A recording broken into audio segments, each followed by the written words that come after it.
Hello everybody and welcome to another community fortress. This is the fortress of Workfold, and it was sent in by diphyllum. If you're looking at this one and going, man, that looks familiar, it's because it was featured as part of my mayor's office design contest.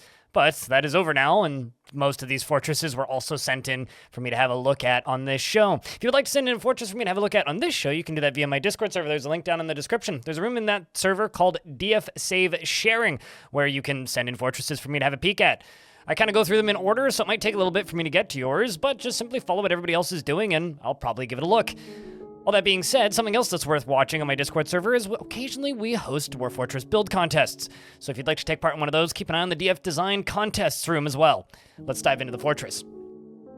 So this particular fortress, like I said, did take part in the previous contest that we did. So I have looked at these upper floors before, but we're going to kind of be running through the whole fortress anyways.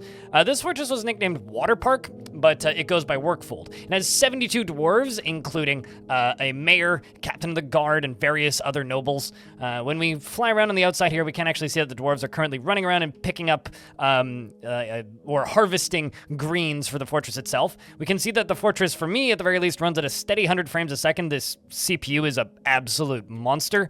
It's brand new Ryzen 7 that I just got. Up here, we can see that we have a bunch of cage traps and defenses. Of course, there are unfortunately dismembered goblins that are just kind of scattered about. Lots of brass walls, and then there's this kind of interesting tower contraption here. So we're going to kind of see if we can decipher exactly what's going on here. So the center of the fortress has these little stairways that kind of go up. There is this pump stack here. It goes all the way up to about here. And this pump stack just kind of keeps going up, keeps going up until it hits this, right? And then there's this little waterway here, which then I'm assuming sprays down through here that shoots water everywhere. So we're going to need to test this. I'm going to need to see if this thing actually works as intended. It's called Water Park for a reason, so I'm going to need to test that. But first, let's finish the fortress tour. So down here, you can see that we have a series of offices for the mayor. This is what was actually submitted as part of the office design contest. There is also a rather large what's the word? Mist generator set up here, which was originally powered by this big old whoosh. Actually, no, let's just try pulling this lever and see what happens. I need to know, does this whole thing flood? Let's find out. Worst case scenario, I have to reload a save. So we're just going to sit here and see what happens. Okay, so now we just simply need to wait for a dwarf to come pull this lever, which shouldn't take too long, right? Ah, there we go. Thank you, English. And what exactly does this do? Well, that's quite the gushers. Now, isn't that? It is a water park. That much is for sure. Did that just kill anybody? Whoop! I heard a boop. Did anybody drown? No. Well, that's a miracle. Anyway, it's definitely living up to its name as a water park. Probably a little bit more effective than I think the initial creator envisioned. These are actually glass gem windows around here, and for some reason, they don't show up as actual windows, which does kind of bother me. I keep hearing the little did-it sound. It might also just be audible alerts. That mod drives me insane. But from that upper area, you see how there's just like water kind of gushing everywhere down here. It's a beautiful little water park. Absolutely. Hey, excellent. Some migrants have arrived. And also I'm assuming that's the sound that plays when migrants arrive. But let's move down into the fortress itself a little bit. So down here, we have like this kind of more central staircase here, surrounded by trapdoors. Very nice combination of colors. And then over here, we have blocks combined with kind of everything in this little stockpile. It's a bit of a mess, frankly. And then there's this kind of entryway here. And then this kind of interesting little space down here. So let's just follow this down. We do see like, kind of your standard workshops and stuff. And then eventually we move down into this area where we can see a goblin who I guess lives there. And then we have this kind of farming area down here. Of course, water wheel over here for power, which is not working. Oops, I went too far. And then down here we have a selection of bedrooms, and these are some really nice high-end bedrooms. Like, shout-outs to these bedrooms, because damn. We've got another office. This one's dedicated to the broker, although less of an office and more of just a stockpile. I wonder if there's even a chair in there. I don't even see a throne in there. There might be. Over here is a guild hall, a crafts dwarfs guild. And once again, those bedrooms that I already mentioned, all nicely surrounded by water. We've got some tombs here for dwarves that don't wake up, because I make that joke every show. Get your bingo cards ready. I need to make those at some point. And then over here we have space for our manager and an unassigned dining hall. I'm assuming probably just used for general dwarf purposes.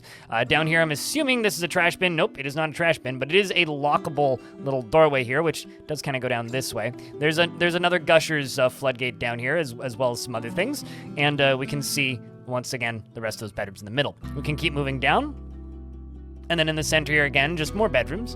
I really like these bedrooms. These are so nice. Like some of the nicest bedrooms I've seen in a fort in a minute. Like fully engraved walls, statues. They all get a bookcase. There's been many debates as to whether or not bookcases actually allow dwarves to read books in their bedrooms.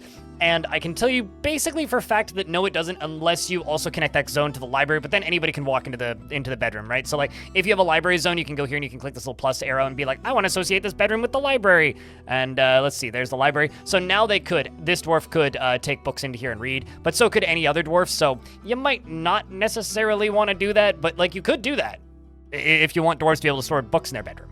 Might be good for a particular librarian or something. We have some squads down here training, which are kind of lacking in armor. However, do have a good variety of weapons, so I guess that part's good. We can keep moving down. It's more of the same bedrooms, more of the same bedrooms. Then we get down to the first cavern layer. We can kind of keep moving down through the fortress itself. And then we get down to, I guess, like the areas that are still being engraved and whatnot. And this just kind of goes down. And it just keeps moving down until we get to the bottom of the actual fortress itself. As we fly back up through the whole fort, there was that one other floodgate I kind of wanted to try pulling, because this fortress is called Water Park, right? So you might as well pull it. And I don't know where this is going to go, so let's find out. This is connected to this little lever right here, so we're just going to give this one a pull. But yeah, honestly, I'm very happy that this fortress was also submitted into this show, because I wanted to, give it I wanted to give it a look. I wanted to see what else was going on here. I'm assuming this was for water wheels, if I had to bet. And then it's going to go down into here. Okay. And then this drawbridge is already open. And it flows down here, which then flows down to here. Oh, I see. And then it keeps going down, and it goes off into... Interesting. It goes into the stairwell down here as like an attempt at, I guess, making a